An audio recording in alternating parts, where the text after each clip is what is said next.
testosterone levels have plummeted by about 1% a year over the last 50 years. And that applies to not just testosterone levels themselves, but fertility numbers when we're looking at sperm function, sperm count as well. Similar studies in the US. Dr. Tracey Gapin, I am very excited to welcome you to the Better Podcast. Welcome. Thanks so much for having me. And this is going to be a bit of a different conversation than my fans and my podcast listeners are used to, because this is a show where we talk a lot about female physiology. We talk about menopause, perimenopause, we talk about ladies' hormones, we talk about lady bits, we talk about sex, all the stuff. But today we are going to flip the script and we're going to talk about male optimization and maybe a little bit of andropause and some of the things that we can do to be helping the men in our life that we love optimize our health. So I'm really, really excited to have you on here. I appreciate it. I'm looking forward to it. And I'm actually glad I'm here with you today, because what I have found is typically it's the women who get men to finally pay attention and step forward and start to take charge and take control and become empowered to do something about their health. And so I'm really excited to get to talk to your female audience today. Good. And I think that this is going to be such a great conversation, because as much as I think it's important for women to be doing the self-care and taking care of themselves, we just naturally are caregivers for the people in our lives. So whether we have sons or husbands or just men in our lives that we love, this is going to be really useful. And before we get into all that juicy goodness, as I was saying to you in the pre-chat, I think that your story is really interesting in that, you are a classically trained urologist in, what might be classified as a traditional allopathic disease-driven model of sick care. And you've really moved in your practice from that more sick care model to a functional medicine, or, what some might call healthcare, the promotion of health. So I would love to know a little bit about your backstory, how that transition came to be. Was there a personal story that, your own personal transformation, someone in your life that was really important? Like, how did you come to the realization that your traditional training was not the fully encompassing thing that you had wanted to, that you were hoping for? Yeah, absolutely. Thanks so much for that. That's a great question, great lead in. So this actually starts as a lot of physicians share stories about themselves with my own health, my own personal health. About 5 years ago or so, my wife, there it is, the wife pushing the man to do something about their health. My wife urged me to go get my first physical ever. I was in a state where something was not quite right. I was stressed out. I knew something was wrong. I wasn't sleeping very well. I was, as a busy urologist, running to the hospital on call and really running myself ragged. Wasn't taking care of myself, and I had become overweight on the borderline of obesity without even realizing it, because I was so focused on my practice and my patients. And so I went for my first physical ever, and it was eye-opening, and it was humbling and embarrassing, but it was a little scary as well, because when I went to have this exam, my labs were off. My cholesterol was very high. My creatinine, my kidney function labs were off. I was markedly overweight, and it was clear that I needed to make a change. What was scary, however, and what was a really pivotal moment for me in my career and my life, was that this primary care doctor, he was a concierge doc actually at the time, tells me, well, you just need to exercise more, eat more vegetables, and maybe you should be on a statin. And that was it. And I talk about this in my book. That was all I got. And I walked away from that moment terrified for my own mortality, but also realizing, well, that's kind of crappy. That's all he gave me was that. And he's a concierge doc who I would think would have the answers. And then I very quickly realized, well, damn, I'm a men's health expert. I'm a urologist, men's health expert, board certified, been doing this for 20 years. And I don't really know the answer either. I don't even know what to tell myself either, other than what he told me. And it was really eye-opening for me going through that personal experience to realize that we're great at disease care. We're good at crisis. We're good at stamping out disease, treating your symptoms. And it's not true healthcare, as you just mentioned. It's Western medicine, traditional allopathic care is disease model crisis care. And so that got Which they're me, great at. They're great at that. Like we're great at it. Oh they yeah, really, really do well absolutely. with crisis. Yeah. You have a kidney stone, you have prostate cancer, I got you covered. You can't urinate, I got you covered. Okay.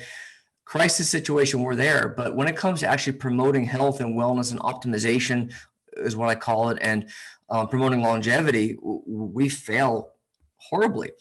And so that got me on a journey, on a quest to really understand proactive medicine better. P4 medicine is personalized, it's participatory, it's proactive, it's preventive. And it got me into the area of epigenetics and the area of hormone optimization. And I learned about how to incorporate peptide therapy and how to incorporate wearable tech and how to use genetics to personalize what I'm doing and how do I apply that to my patients. And it carried over into how I treated the men in my practice. And, personal aside, I had a fairly rough childhood. My parents divorced when I was very young, and I never really had a father figure. And I realized at this pivotal moment in my life a few years ago when I had this health scare that I need to be there for my kids, for my wife, for people who depend on me.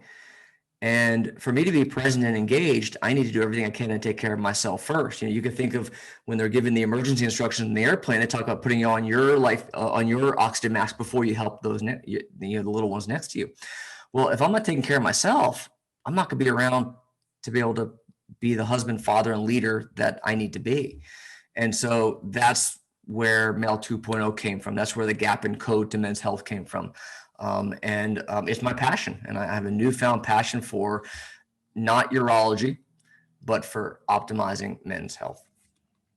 I think that's so important. And I think that, in society, women are, there's almost a cult, I talk a lot about, sexual dimorphisms and cultural biases that we have between men and women in our modern society. And one of the arguments that you can make very easily is that it's much more acceptable for a woman to express herself and say, this upsets me, or to cry, or to express any kind of emotional duress, or on the opposite side too, positive or negative, right?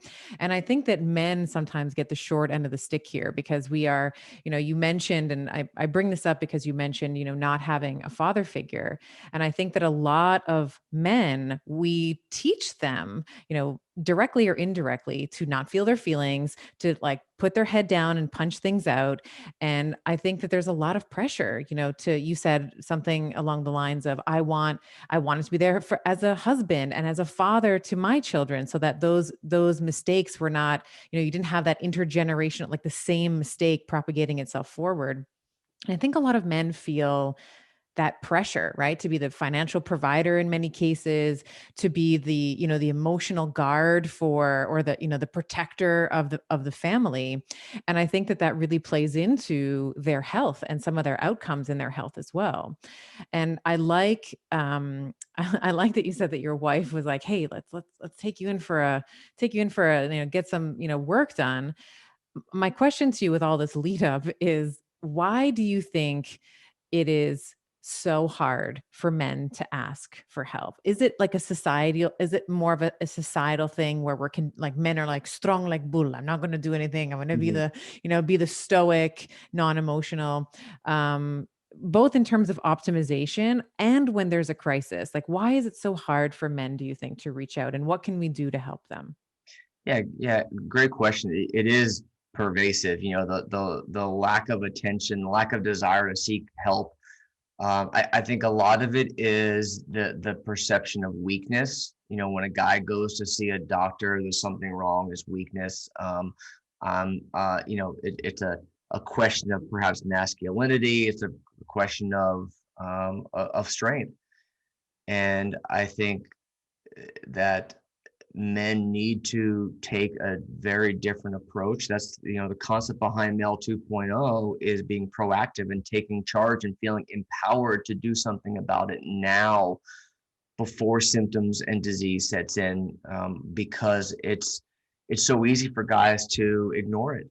And, we're busy. The guys I work with are typically highly successful. They're professionals, they're entrepreneurs, they're C-suite guys who run a fast-paced, busy, stressed life, and they don't have time to slow down and stop.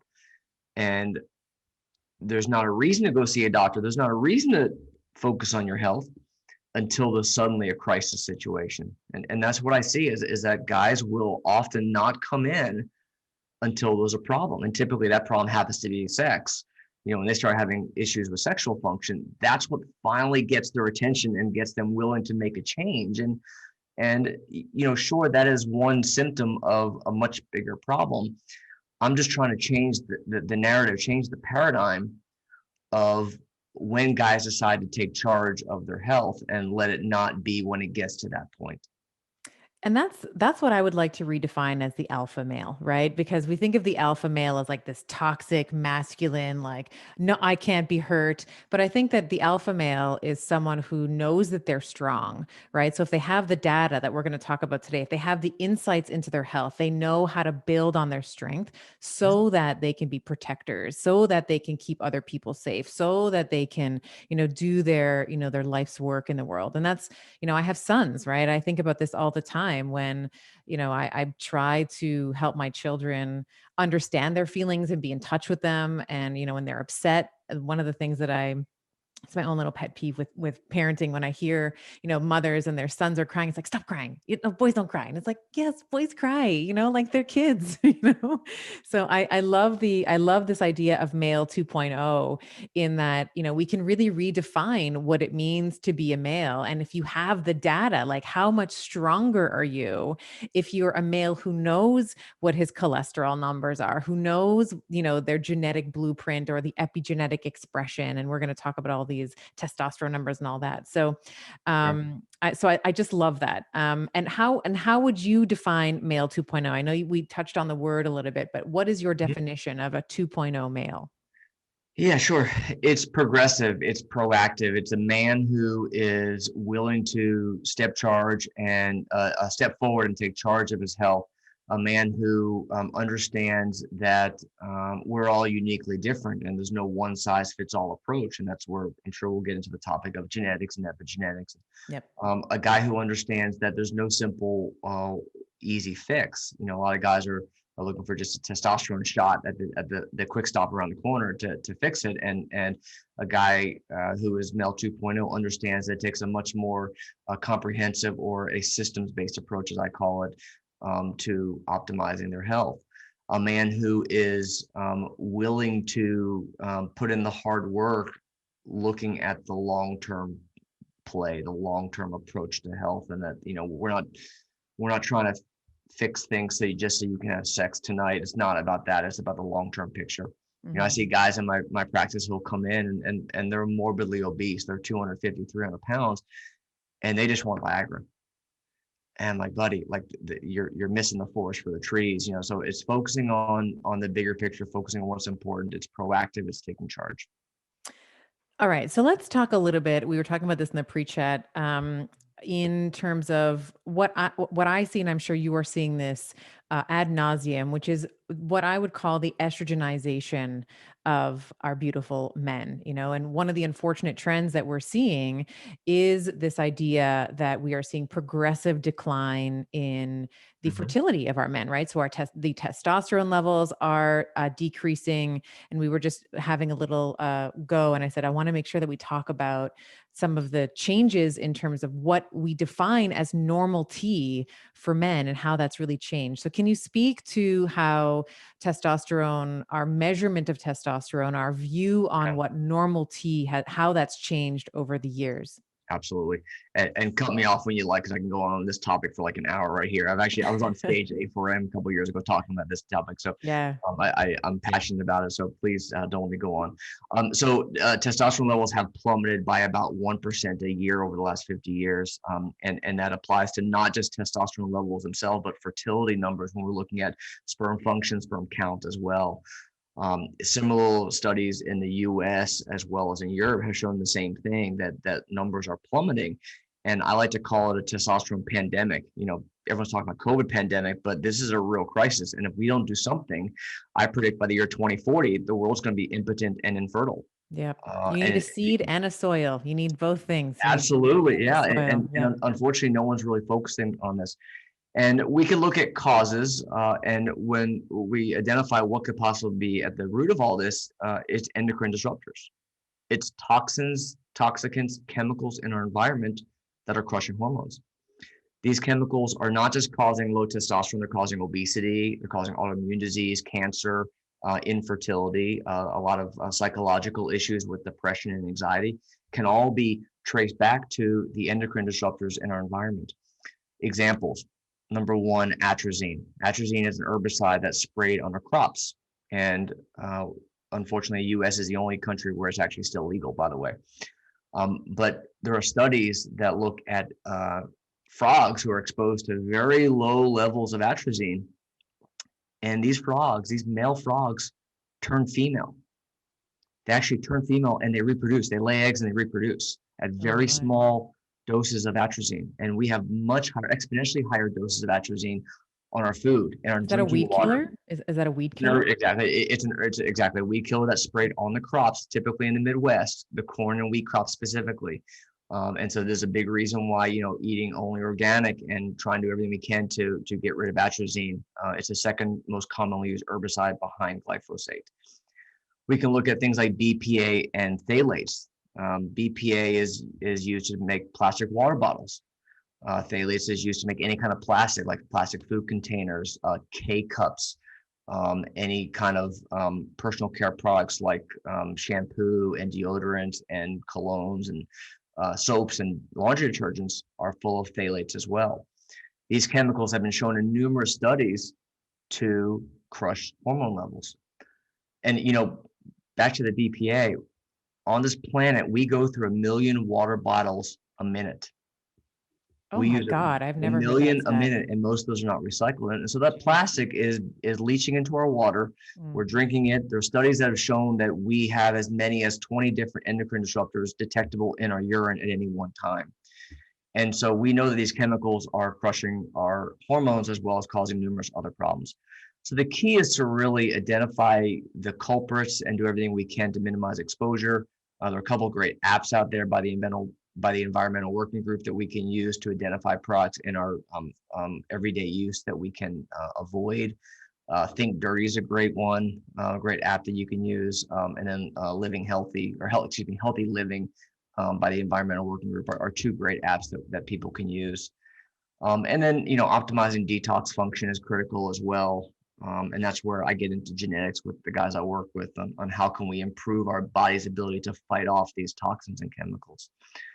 So it's a massive problem, and I'll just point out that testosterone issues are not just about sex. They're not about sexual function, erections, libido. It's not about building muscle. It's about cardiovascular health. We know that low testosterone is associated with a markedly increased risk of major adverse cardiac events. Low testosterone is associated with increased risk of prostate cancer, which is counterintuitive. Testosterone is vital for bone health. It's vital for normal metabolism, to build muscle, to burn fat, to have normal cognitive function, focus, concentration. It's important for healthy mood. And so this is not just about sex, it's about a man's life. Yeah. And it's an anabolic hormone, right? So all the things that you talked about are going to promote growth, like growth in the That's right. brain. Like there's, I often joke, if there's one organ you want big and thick over the course of your life, it's going to be your brain. And so, of course, testosterone, vis-a-vis BDNF and some other growth factors are really going to help promote that as well.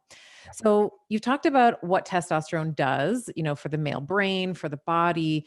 What are some of the, if what are some of the signs and symptoms that someone might have around having low T? And I know that you know, there's a big range in terms of like what is considered low T. And this is why I really like your approach in terms of Or you really need to know what your levels are now. Like one of the things I always tell men is like, even if you're feeling amazing right now, get your testosterone levels tested because then you have at least some kind of baseline for you to be able to refer back to in 5 years, in 10 years, in 20 years. So let's talk a little bit about optimal levels of T, and then what are some signs and symptoms of low testosterone, and we can get into some of the epigenetics around, and then we can move into some epigenetic Sure. Yeah. conversation.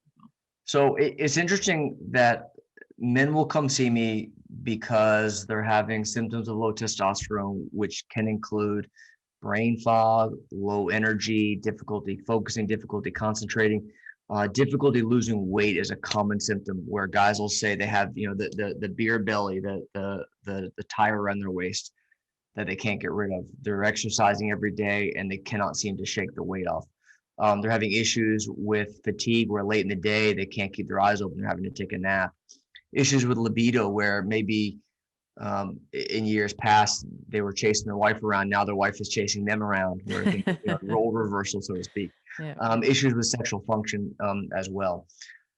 So those are the common complaints. Energy and focus, weight loss, and sexual issues are definitely the three kind of buckets of symptoms that guys will typically present with low testosterone. What's frustrating is I'll have men come see me and they'll have a testosterone level checked by their primary care doctor, and they'll say, yeah, it was normal. It was normal. Well, I'm like, well, what was it? It's like, no, it was normal. No, what was it? And they'll tell me their total testosterone was, let's say, 500. Okay. And they'll say it was, quote, normal. And I got to say, I hate the word normal here because there is no, quote, normal. There's optimal and not. And so to understand this a little better, when you look at a lab slip and it gives you the testosterone numbers, there's a reference range to the right over there. I want to emphasize here unemphatically, that is not a normal range. That's a reference range. It's not a normal range. So what is a reference range? A reference range is simply the population, and you look at the median and you take two standard deviations on either side of that median, and that's your quote reference range. That's really critically important to realize. That's not a normal range. So going back to what I mentioned earlier, the fact that testosterone levels are plummeting every year, they're dropping by about 1%. Again, we've had about a 30% decline in testosterone over the last 30 years. That reference range, how has it changed in the last 30 years? That reference range has gotten lower and lower and lower and lower. That does not mean that normal testosterone levels have declined. Normal is not normal. Optimal is what you want. And so the key here is a number like a total testosterone like 500, that's not optimal. Okay, that's in the middle of the reference range. That's not optimal. Typically, optimal ranges are much higher than that. What's a specific number? Well, now we get into free testosterone. And what I care about way more than total testosterone is the free testosterone. So the free testosterone is the testosterone that is in the bloodstream that is not bound to proteins, that is bioavailable, active, available for use. Most testosterone that's floating around the bloodstream, over 90% of it, is actually bound to proteins like SHBG, albumin, other proteins, and that makes it worthless. Okay, it So cannot for get my into. listener, SHBG is sex hormone binding globulin. Go on. Thank you. Yeah, yeah, no worries. You keep geeking So out. I'll correct when you got it. I So if testosterone is bound to sex hormone binding globulin or albumin or other proteins, it cannot get into the cell, and therefore it cannot have any clinical effect. And so we care about the free testosterone. That's the testosterone, again, that's bioavailable. My analogy here is your total testosterone is your army, and the free testosterone are the soldiers who actually have guns. Okay. Nice. So free testosterone is what's much more important than total, and that's the number that we look at. That's the number that we want in the optimal range. Again, not quote normal, not in the reference range, but in the optimal range. So let's talk a little bit about some of the factors that influence, for example, sex hormone binding globulin. Because I know it's not just, and to your point, you had said earlier, it's not just testosterone, like guys that are 300 pounds wanting the Viagra, wanting the libido restored. There are things that influence SHBG, like insulin, right? There's going to be things that are going to influence whether the testosterone is free or bound. So can you speak to some of the other hormonal influences, and not necessarily directly on testosterone, but as a conglomerate, what are some of the other hormones you're looking at for men in general? So we've talked about Yeah, testosterone. I sure. would I would say, 800 to 1200 nanograms per deciliter is kind of in the like the optimal range of tea that I would like to see. I don't know if you Yeah. agree with that or Yeah, not. no, I think you're spot on there. I would just emphasize that we care much more about the free, because I have Right. seen guys with a total testosterone of 1500. Sounds great, right? Then you look Hmm. at the free and it's super low. Right. And so why is that? High SHBG, estrogen is a big cause of it. If you have high estrogen levels, that can definitely increase your SHBG level. Thyroid can affect SHBG as well. Low growth hormone can be a big factor as well. So I like to call it a symphony where you need to look at all the hormones together, and is this beautiful combination when everything's working properly, where you have optimal thyroid and testosterone, cortisol, insulin, growth hormone, melatonin, vitamin D, estrogen, progesterone, it goes on and on. We have, probably 10 hormones that are vitally important. And so it's key to understand that you can't look at just testosterone, and that these other hormones do come into play, and they do affect SHBG, as you mentioned, which ultimately affects the bioavailable testosterone function. Yeah. Let's talk a little bit about DHEA. This comes up a lot. Yeah. And from what we know about DHEA, obviously it has an inverse relationship to cortisol. So the more stressed you are, the lower you're going to see, lower you're going to see this level. What's the role of DHEA, and how can this lead into, faulty testosterone levels? What are some of the influencing factors on Yeah. DHEA? Yeah. Great point. And I'll just point out that I love that how you brought cortisol into play here. Because what happens with cortisol, and this is a super common problem with guys, they come in with one of the most common things I see is poor sleep. Okay. Poor sleep, which is a whole other topic we can jump on. What's the big result of that is high cortisol. Now, what happens with high cortisol? Well, it crushes DHEA, as you mentioned. It also crushes testosterone. It causes insulin resistance. And what that does is it creates a cascade of events to where now you're having trouble with energy, you're having trouble burning fat, you're having trouble building muscle, and you have low energy, and it creates this vicious, ugly cycle. And a lot of it can be traced back to elevated cortisol. And so we can talk about stress resilience. We can talk about ways of managing and controlling cortisol, because that's really the culprit for a lot of guys when they have issues that they think are just testosterone alone. Let's talk about that. I think that's Yeah, important. Yeah. sure. So, and I don't want to lose sight of your DHEA question. I'll definitely answer that Yeah, for I sure. got it. I'll pin it Yeah, back. okay. But yeah, so I have in my Male 2.0 book, I have my male framework. MALE is the framework that I've created for men's health, and this Gapin code to men's health incorporates the male framework. M is mindset, because it all starts with mindset, and a big part of that is stress resilience. And the reason for that is people think that guys are like, yeah, I can handle stress. I'm great under pressure. Well, I'll call BS on you, because what you don't realize is the cortisol is having the physiologic effects that I mentioned earlier. And so I'm really focused when I work with men on mindset and ways that we can address that. Number one, meditation, mindfulness practices. What do you do to calm yourself and to get in a state of relaxation? And I love to use data. So all the guys I work with have wearable tech, and we use that to track them. So I can track their stress levels with HRV, or heart rate variability, which is an objective measure with, I'm wearing my Garmin watch here. I'm not an affiliate for Garmin or anything, but use wearable tech to be able to track your stress levels and see how heart rate variability as a surrogate for stress responds to things like meditation, or to what leisure activities do you enjoy. I have guys who love to go paddleboarding, or they love to go fishing, or whatever it may be that gets them into their zen and space of relaxation. Guys don't schedule that in their lives anymore. Guys don't schedule time for simple relaxation. And so I'm a big proponent of meditating at least 2, if not 3 times a day. What I do is I actually carve time out where even in my car, I'll park in a parking lot and turn on, if I need guided meditation. I don't use it as much anymore, but I used to use like Headspace. It's a great way for beginners who've never meditated before to just hit play and sit in your car quietly.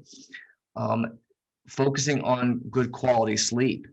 Guys will tend to stay up late working, wake up early, very little attention to the incredible benefits of sleep. And so good sleep hygiene, making sure you go to bed at the exact same time every single night of the week, even on the weekends, is critically important. Even on the weekends. Even on the That's a weekend. big one. Yeah. That's right. You cannot catch up. The social jet lag is nonsense, where guys will stay up late during the week, and then they'll try to catch up on the weekends and sleep late. That messes up melatonin production. It messes up your circadian rhythm. Your genes know this. You have clock genes that are related to your body's regulating your circadian rhythm, and they don't respond well to that kind of abrupt change. So every night, one of the most important things for good quality sleep is to go to bed the exact same time every night, and try to wake up at the exact same time every morning. One of the biggest culprits related to poor sleep is what you're doing at night. So a lot of guys are using their phones, using computers, laptops. Blue light.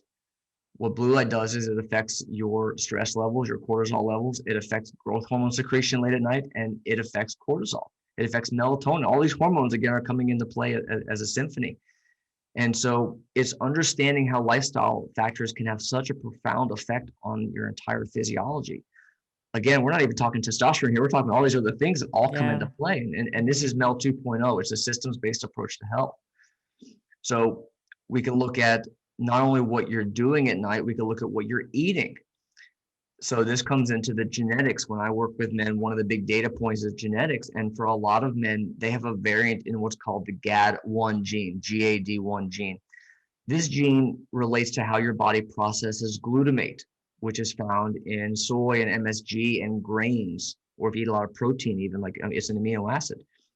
Well, glutamate's a very excitatory neurotransmitter. It turns on your brain. If you eat foods high in glutamate late at night, and you have a variant of this gene I mentioned, your body can't metabolize it. It can't process it to turn it off. Most people, that glutamate turns into GABA, which we know is very soothing and calming and relaxing, and it's great for sleep. But for some people who have a gene variant, glutamate can be very harmful for you. And so wouldn't you want to know what your genetics show about your GAD1 gene and whether these foods could potentially be affecting the quality of your sleep? Mm-hmm. And so again, it's understanding how all these pieces fit together, understanding how stress resilience is related to not just your body's ability that you think to handle stress, but what are you actually actively doing to control or manage your body's resilience to stress? Everyone's going to deal with stress in their life. Is how do you deal with it? How do you train your mind?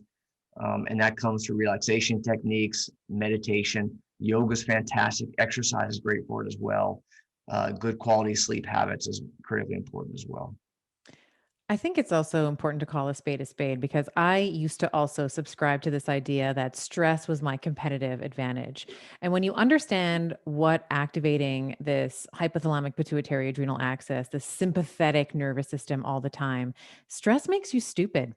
Like, let's just call it what it is. Like, when you have prolonged exposure in the brain to cortisol, you are not able to, just from a neurological perspective, retrieve information from your hippocampus, the learning and memory center. So, short term memory, intermediate, and long term.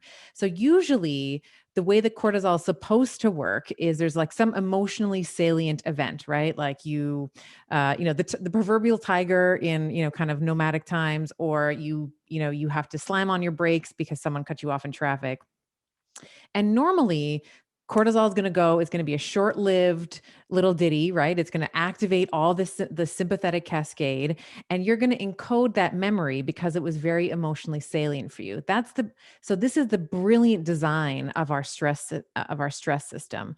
But as you're saying, when you are have poor sleep hygiene, you have a lot of dirty, like the EMFs and the blue light, and you're eating in a way that's not coherent with your genetic blueprint, and you are now activating this stress response all the time, and particularly when you're supposed to get to sleep, which is one of the best anti-inflammatory, weight loss, testosterone boosting things you could do, right? You are good. It makes you dumb. Like, it makes you stupid. And I would really love to, with the work you're doing, to kind of get over this idea that being stressed is like this badge of honor, or like, I only need to sleep for 5 hours. Like there's been presidents that, like, I only need 5 hours of sleep. It's like, you're not at your peak.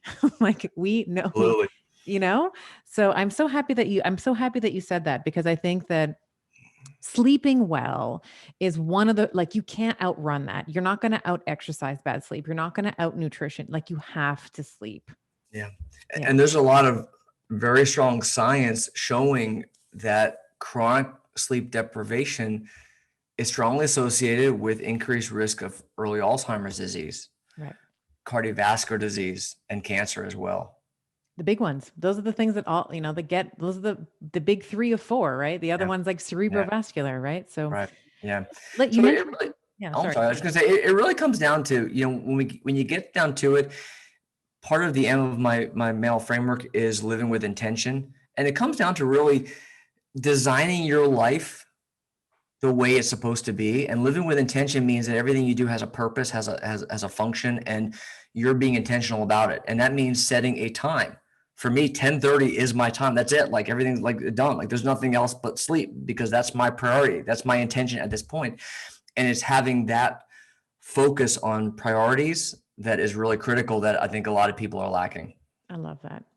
You mentioned GAD1. What are some other, let's move into genetics a little bit. What are some of the, we've had geneticists on the pod before, and they've highlighted, certain, in terms of the hormonal cascade, like CYP1A1 and 1B1 and all those. Yeah, But what are some of the genes that you like to look at when we're thinking about, cardiovascular health, when we're thinking about metabolism and body composition, we're thinking about sure. testosterone, mood and behavior, all methylation, all the things. Yeah, fantastic. So I generally look at 6 broad categories of genetics when I work with men: nutrition, micronutrient supplementation, sleep, detox, fitness, and hormones. When we're looking at nutrition, a couple of the big ones that I'm sure your listeners have probably heard before, ApoE is the gene related to our body's ability to process saturated fat.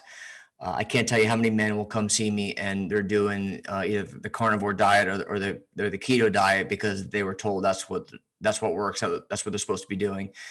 And the ApoE gene is what regulates your body's ability to process saturated fat. So what is saturated fat? Well, saturated fat's found in red meat. It's found in dairy, in cheese, and eggs, milk, pork, bacon, all those foods, those meat lover foods, the dairy foods, that for some people, small doses are okay. For other people who have variants of this ApoE gene, increased saturated fat intake can promote early cardiovascular disease and mortality, and early progression of Alzheimer's disease. And so it's critically important to know your ApoE status when you're deciding what you should eat on a daily basis. We could look at genes related to macronutrient ratios. So, for example, the PLIN1 gene is a great gene that helps us understand how your body processes carbohydrates. So a lot of people will actually lose weight. This is counterintuitive. This is against common thought. Will actually lose weight with higher complex carbs. That goes against what we're taught to believe. We think low carb is the only way to go to lose weight. Well, for some people, again, variants show otherwise. The same thing with proteins. Some genes will show that we will do better with either a higher or lower ratio of protein intake when it comes to losing weight and building muscle. Some genes show whether we do well or not. The ApoA gene related to nuts, and whether nuts are good for you or not. There's a common debate of whether should I be eating nuts, and some nuts are generally healthy for you, others are not. And there's certain genes that tell us whether we respond well to those or not. Looking at micronutrients, there are a lot of genetics related to how our bodies absorb micronutrients. B12, there's a lot of issues with our gut and how we absorb B12, and whether we need B12 additional supplementation or not. Vitamin A, most of the foods we eat have beta carotene as the source of vitamin A. Well, there are genetics related to how our bodies process beta carotene into retinoic acid, which is the actually bioavailable active form of vitamin A. Well, if you're missing that key gene, or if you have a variant of this gene, then you need to be supplementing not with beta carotene, but with retinoic acid form of vitamin A. And again, without having genetics, you're just guessing. We can look at detox. There are genetics related to glutathione and catalase and thyroidoxin, which are three of the main enzymes when it comes to our body's ability to detoxify and handle the toxins I mentioned earlier in our talk. There are genetics related to inflammatory markers like IL-6, which are genes that regulate how our body handles those environmental toxins and can regulate them. We can look at fitness. There are genetics that are really fascinating, how well our bodies respond to athletic activities related to endurance versus strength. And our genetics can help us understand whether we might do better or respond more favorably to strength training versus endurance training. And so a lot of guys I find are running on a treadmill all day when they might be much better off strength training 90% of their time as opposed to all the endurance they're doing. And so That's a woman thing too. So many women do too much cardio. I just like men and yeah, like get off the cardio machines. yeah, Okay. Yeah. yeah. A Yeah. lot of guys will run 10 miles a day because they think that's the right thing to do. And Right. it's not necessarily, yes, strength training is really critical. Interval training is critical. But the genetics in all these areas of our health can help us really know rather than guess. Hmm. Help us understand our bodies, recognizing that we're all unique, understanding that our genetics and epigenetics, which is how our lifestyle interacts and affects genetic expression, how we can, best optimize our health. Yeah. So let's talk a little bit about exercise. You mentioned, cardio versus training versus high intensity. Are there, and I tend to agree with the statement that you just made. I feel like women do way too much cardio. They're like, I need to lose weight, whatever that means.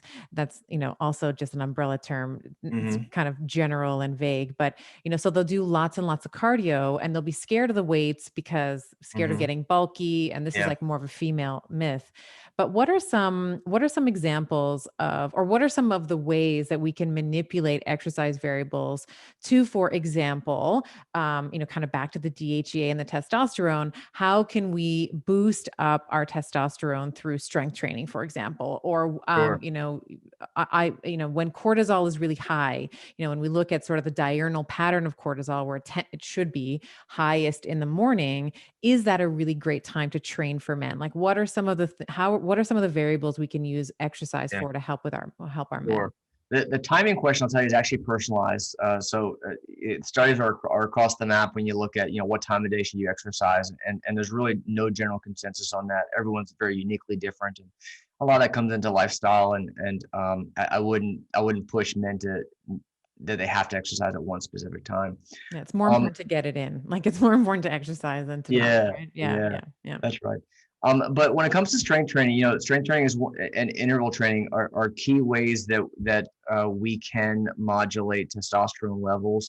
One of the important things that I like to focus on with men is what's called carb cycling, and so this is where we combine our nutritional approach with our fitness approach. And what I mean by this is when we need carbs, stores glycogen for building muscle, but obviously we want to make sure that we're eating a proper macronutrient balance between carbs, fats, and proteins. And so what I generally recommend is that guys tend to eat on the lower end of the spectrum related to carbs on days that they are not strength training. And on the days that they do strength train, I want them to be eating maybe 20% more carbs. And so by cycling how much carbs they're eating, by varying their intake with their exercise, they get a much better outcome with that. I do want to emphasize that it's super important that guys are incorporating all aspects of fitness. In general, guys don't tend to move enough. They'll exercise 1 or 2 days a week. And I really emphasize you got to be moving at least 6 days a week. And you got to be incorporating strength training, interval training, and some endurance aerobic training, not necessarily as much as the other two. But then the last one is the low intensity stuff. And I think guys don't pay attention to this enough as well, where, stretching and low intensity exercise is so critical. I see guys where they'll get all excited. I'm going to go train now and I'm going to go lose 30 pounds. And then the first week they pull a hamstring and then they're out. they're out for 3 months. And so conditioning and stretching and even just low intensity stuff, even on a couple days a week, even just going for a 30-minute walk is better than doing nothing at all. I love that. Yeah, you and I are very similar in that. So I actually wrote a book on keto and protein and carb cycling, but for Mhm. women, because we go through, like, men tend to go through this 24-hour cycle with your hormones. Women do it over the course of a month. So we talk about it in terms of weeks. So it's very interesting. I didn't know that before you just said that. I was like, oh, that's really interesting that you said that. I love that. Let's talk a little bit about supplementation as well. So and also with the nutrition conversation, I think there's something to be said around fasting, or if there is any Mhm. protocols that you like with fasting. But Yeah, before we get there, um, are there any base foundational supplements that you think everyone should be taking? And then obviously there's customization in terms of, what they sure. need more of, then we tailor it, we take it down, Yeah. we add in the other thing. What are some of your sort of foundational basics, if you have any, Oh, around yeah. supplementation? Yeah, everyone needs a good multi, first of all. I know, studies may show this or that. You need the foundational micronutrients. So everyone, I think, needs a good quality multi. I find that almost every man I work with needs vitamin D. Vitamin D deficiency is so incredibly common. The here we can go back to this reference range nonsense again and what's quote normal, but Right. you Yep. really want your vitamin D levels around 60 to 80 range or so. Yep. And so most guys I see, they're like 25, 30, 40. And so vitamin D is almost ubiquitously needed on our planet, or at least our country here. DHEA fish oil for me, I think is really a must-have as well. We can look at the ratio of omega-6 to omega-3. They call the omega check ratio, which I think is critically important. When we look at what are the evils in our society that are causing obesity and inflammation and insulin resistance and mortality, I believe there are two big evils on this planet, and one is omega-6 fatty acids, and the other is sugar. And Mm, so, omega-3 fish oils are a way to at least try to help improve that balance between the omega-3 and omega-6 there. Obviously you want a ratio as low, around 4. So if you can, most guys tend to be 10 to 20, which is not optimal. And so DHA fish oil, I think, is really important. Most guys need DHEA. This gets us back to the question earlier. DHEA is really important for mood. It's important for energy. It's important for vitality, for muscle development. It's a precursor to testosterone. I will qualify that giving DHEA does not increase testosterone levels. So I don't want to suggest that. But DHEA is vitally important in and of itself. And so I do think it's important. DHEA sulfate is the lab that we check for this. I want to just emphasize also that giving DHEA will not necessarily increase your DHEA sulfate levels, because yes. that can be affected by, inflammation, gallbladder function, other kind of stuff like that as well. So, but DHEA is super vital. One that most people probably have not heard of that I actually personally love, and I think I take and most people should, is holy basil. Holy basil is a zinger for you that you probably weren't expecting to come out of my mouth, but No, I wasn't. Yes, let's go there. it's like exercise in a bottle, because it will raise your BDNF levels. And so I do love holy basil. What are your thoughts on? I've heard you speak before about NAD precursors, Hmm. NMN, nicotinamide riboside. Yeah, yeah. What is your view on them? Has it changed? Yeah, great question. There's, it's continually evolving. I personally take NAD boosters. I think that there is value there.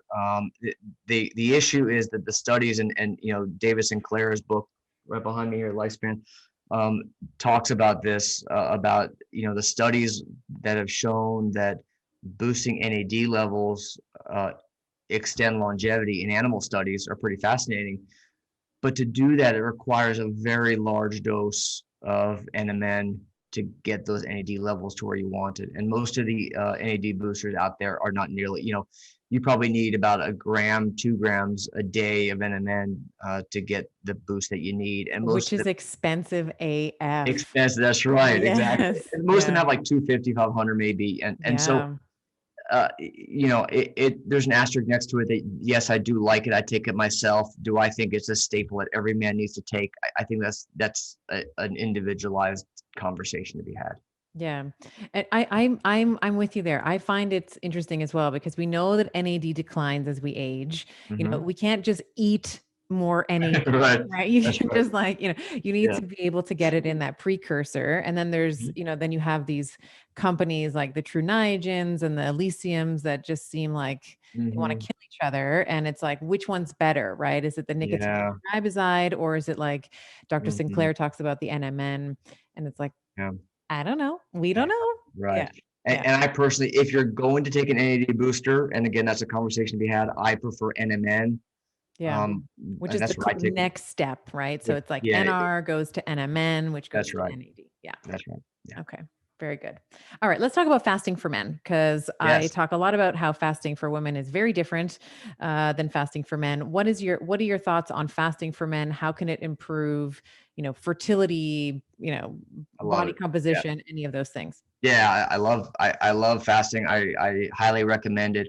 Time restricted feeding or intermittent fasting has a ton of benefits when it comes to metabolism, when it comes to burning fat, when it comes to energy, cognitive focus. It has been shown to improve testosterone levels in a few studies as well. And I think that it's really the foundation when I create a nutrition plan for guys. That's one of the key pieces of it. So when we look at intermittent fasting, it typically, I'm sure your audience knows this already, but just for those who maybe have been living under a rock somewhere, I don't know. Intermittent fasting means that you will eat for a very specific window in the day. So you'll fast for maybe 16 to 18 hours of the day, and you'll eat for maybe 6 to 8 hours of the day. And so one way you can do that would be to be, quote, skipping breakfast, where you would quit eating at 6 p.m. at night. And then if you go 16 hours, it gets you to 10 a.m. And that would be a 16-hour fast. And then you'd eat in those 8 hours thereafter. So one easy button way to do intermittent fasting is to simply skip breakfast, and you get to 16 hours much easier that way. I personally recommend a couple nuances there. Number one, I think 18 hours really should be a minimum for that. I think intermittent fasting, for you to get the true benefit, I think 18 hours in my mind should be a target for you.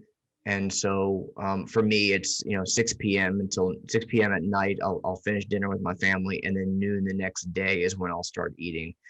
I recommend for guys who are just starting out, it's intimidating, it's overwhelming. Guys are just thinking about food because they know they can't have, it's like if you can't have something, you want it. It's kind of like that woman you can't have kind of thing. And so I do recommend doing it just one day a week to start, and then gradually go up to 2 days. And then in the end, I really recommend trying to get up to like 4 to 5 days a week if you can. I personally love breakfast, and so on the weekends I will not fast just so I can actually enjoy that with my family. And socially, it can affect your lifestyle. Um, Another way to put a slight twist on intermittent fasting is the fact that your body does better sleeping if you have an empty stomach. So the longer you go between your last meal and bedtime, the better. And so one way to accomplish that would be to actually start those 18 hours well before bedtime. So for example, and this is socially awkward, bear with me here, but if you stop eating at 3 p.m., then you can start eating at 9 a.m. So now you're not skipping breakfast, you're skipping dinner. Hmm. And physiologically, there are benefits to that. Again, by going to sleep on a depleted, empty stomach, um, the downside to that is now you're losing dinner, you're losing the social aspect of a meal with people. And so not eating at dinner time is tough for most people to be able to handle. And so that's why for most guys starting out, skipping breakfast is a lot easier than quote skipping dinner. I also recommend at least a 24-hour fast at least once every other week as well. So for me, every other Monday, I'll go from 6 p.m. to 6 p.m. where I'll do just a water fast or black coffee perhaps in small doses.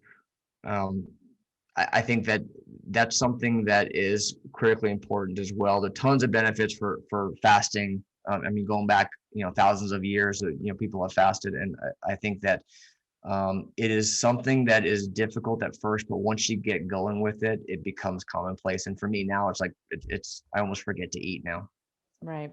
So for men, like an 18-6 is really the ideal, to Yes. build up their fasting tolerance to get to 18-6. And Right. you're still, for men, you're still eating in that 6 hour period. So you can still have 1, 2 large meals Mhm. in that time. So you're getting in your caloric, needs Yeah, for that as well.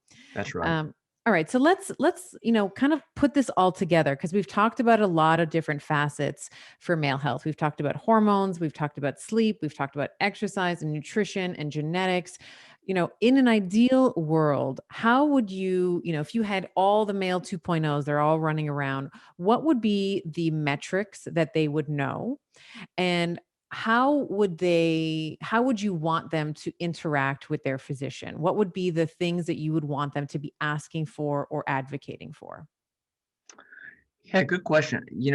When I look at, I've created what I call the Gapin Code to Men's Health, and what it really incorporates is number one, using data. So I would ask, what data are you using to actually track results? You can look at, biomarkers, specific lab values that may be helpful, but what about wearable tech? Are you using that to track your sleep, not just the quantity, but the quality? Are you tracking your stress levels? Are you tracking your, heart rate variability as a surrogate for your physiology related to stress? Are you tracking what you're eating? Are you tracking your macronutrient ratios? Are you tracking how much activity you're doing and if it's enough? Are you using your genetics? Are you incorporating your genetics in your strategies? Are you using things like CGM to see how your blood sugar may vary during the day, even without eating, even just from stress? And so my key point here is data driven is the future of health. Using the connection between technology and physiology is where we're going. And so I would emphasize for men out there to take advantage of the tools that we have to accumulate and acquire data and use it.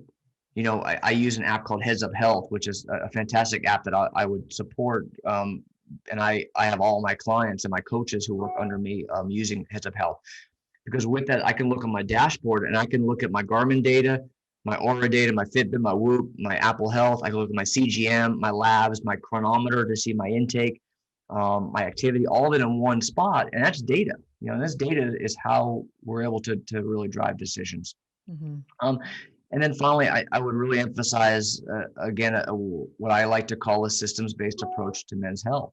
And that is the male framework and understanding that, it may start with testosterone, but it doesn't end there. And that's one piece of the bigger picture. And if that's all you're focusing on, you're missing all the other key components. And so, M is mindset. A is aging, looking at all the other hormones and cellular efficiency and cellular damage. L is lifestyle, looking at your nutrition and your fitness and your sleep. And then E is environment and dealing with your detox function, your gut health and environmental, endocrine disruptors that we talked about. And it's putting all those pieces together that is really, helping us take a data-driven, personalized approach. So Male 2.0, where can people find the book and where can people find you? Thank you. My website's drtraceygapin.com. And I have an offer for a free copy of my book. If you'll just handle shipping, it is drtraceygapin.com/limitless. Wonderful. We'll have that in the show notes as well. Thank you. Dr. Gapin, it's so lovely to have someone focusing on our beautiful men. We have myself, I like to focus on the ladies and like the perimenopausal, my menopausal ladies, but we also need their counterparts, our men, beautiful, happy, healthy, and feeling good in their skin. So thank you for the work that you do. And thank you for taking the time today. This was a pleasure. Absolutely. I enjoyed it. Thank you. Dr. Stephen Gundry is the video that's coming up next for you. Just click right here. We're talking about the microbiome, energy, postbiotics, mitochondria, and how to get your energy back. Continuous ketosis, 24 hours, 7 days a week, 365 days a year is really dumb.